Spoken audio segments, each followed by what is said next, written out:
Hello, today we will talk about optimization of our scene. But before we start, we need to understand which parts of the scene needs optimization. For that, let's go to Puzzles editor and from the system group, let's take the puzzle Print System Info.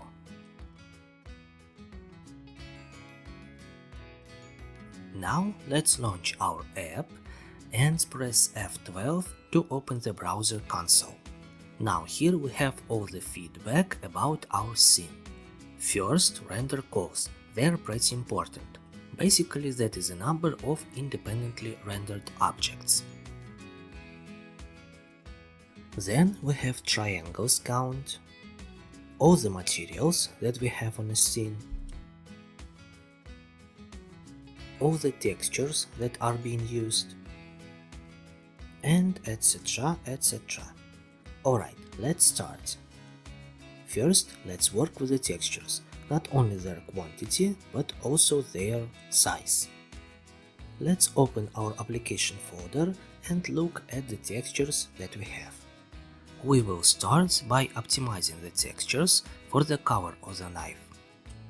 I will set windows in a more comfortable way, and as for the optimization, I will be using free image editor which is called GIMP, but you can use any image editor of your choice. You will just need to use same principles. Okay, let's work with plastic base color texture. Right now it is 175 kilobytes. As it is pretty simple color texture, we can convert it to JPEG format. Alright, and now after converting, it is only 40 kilobytes. The next step will be combining black and white textures into one texture. We can pack each of these textures into color channels of one texture, so red, green or blue. Let's drop them into GIMP one by one, so each of them will occupy one layer. Then let's change image mode to grayscale. Now in Colors, Components, let's choose Compose. And here I will place each texture into their own color channel. I will be placing them according to the GLTF standards. So ambient occlusion goes into the red channel, roughness goes into the green channel, and metalness into blue channel. But we don't have ambient occlusion. We have one ambient occlusion texture, but it is for every material. So we will not pack ambient occlusion into this texture, and the red channel will be empty, so let's make it black. Then goes green channel and roughness, and metallic goes into the blue channel. Now let's press OK. And the textures are packed. Now we just need to save them as a new texture. I will name the new texture according to the GLTF format as well. First material name plastic, then occlusion, roughness, metallic. And we also will be using JPEG formats. Let's save and close. And now instead of two textures, which were 45 kilobytes, we have only one texture, which is 17 kilobytes. The next step is deleting alpha channel from the normal map texture. Well, of course we can just convert it to JPEG formats, but it is a bad idea. Normal maps need really high precision with colors, and JPEG format is not precise. It may work well only for specific normal maps, like noise normals. Alright, let's check alpha channel, and yeah, we have one. Now we can just right mouse click on a layer and select Remove Alpha Channel and override the texture. And now instead of 2 megabytes, we have 1.9 megabytes. That is not a huge deal, but still better than nothing.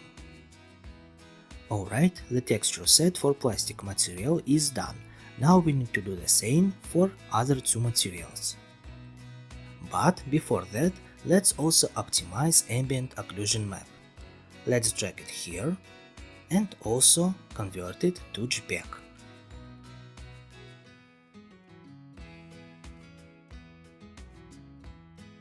Before it was 400 kilobytes and now it is 137 kilobytes. Alright, now let's update our material with newly optimized textures. For ambient occlusion map, we will just change PNG texture to JPEG texture. Let's do the same with base color and plug in JPEG texture. But instead of these two textures, we will use our new packed texture. It will be called Plastic Occlusion Roughness Metallic. Its gamma override also needs to be set to 1. Now we need to separate these two maps as they are combined into one image. For that we will use the node Color Correction.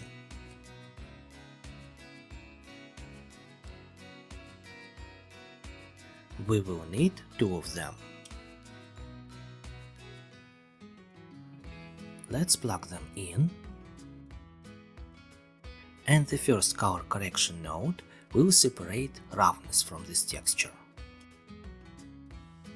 For that, in all channels, we need to set green channel, where our roughness texture is. And after that, let's plug it into roughness map channel input of our material. Now we can delete this texture. Alright, now let's do the same with second color correction node, but here we will be using blue channels. This will unpack our metalness texture.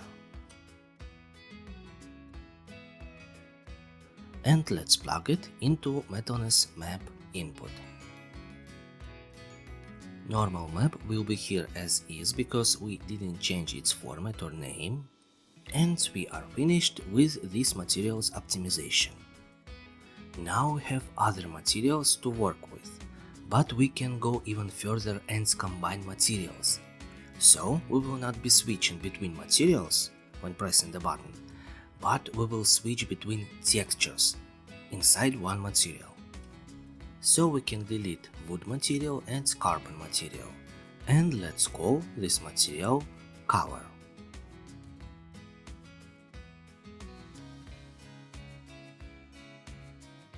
Now let's delete the spheres which contained old materials and export the scene. Here we need to change the logic of our application. As we will not change between materials anymore, we don't need assign material puzzle. So let's delete all assign material puzzles.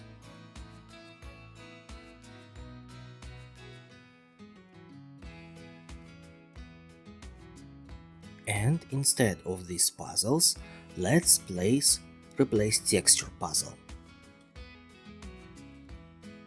Now let's set our material, color, and as for the texture name, we need to check it in the 3ds Max. Let's quickly check again the materials nodes, and here for the base color texture we have map number 7. So let's set map number 7 here as well. Then we need to set the texture to change to. In our case it will be wood base color.jpg.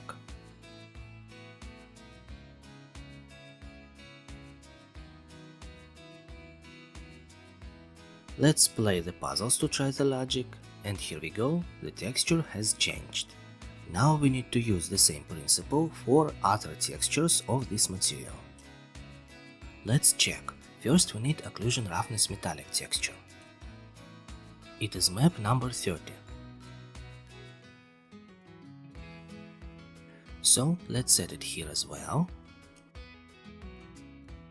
and name the texture. The next texture is normal map.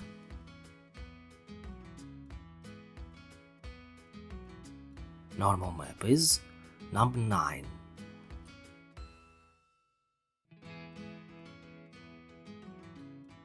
And again, let's name the texture. Though let's not forget our normal map is PNG format. Okay, it's done, let's save and relaunch the application. Nice, all three textures have changed, just if we have changed the material. Let's go back to puzzles and do the same for all three buttons. And here we go, let's save, relaunch and check. Carbon works, wood works and plastic works as well. Everything works smoothly. The next optimization step is to combine objects which have the same material into one object. But not all of them, because if we combine the animated objects into one, the animations will be lost, and we don't want that.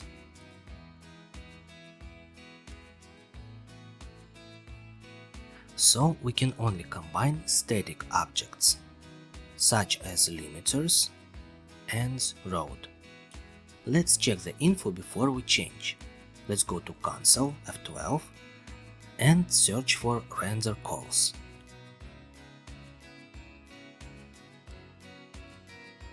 That is the parameter which tells us number of separately rendered objects. So let's remember this number. Okay, back to Max, let's go to mesh editing and let's join the objects which have the same material but are not animated. Okay, done, let's do the same for the next.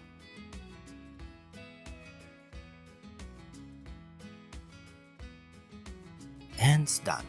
Now we need to rename them. This will be called roads and this will be called limiters. Let's re-export and reload the application. And here we go, now we have 9 render calls instead of 10. Again, not a huge improvement, but still 10% is better than nothing. One more thing to do, we can enable compression for our scene. Let's go to export settings and turn on the checkmark Enable LZMA compression. Now let's re-export again. This compression makes files of scene and geometry lighter.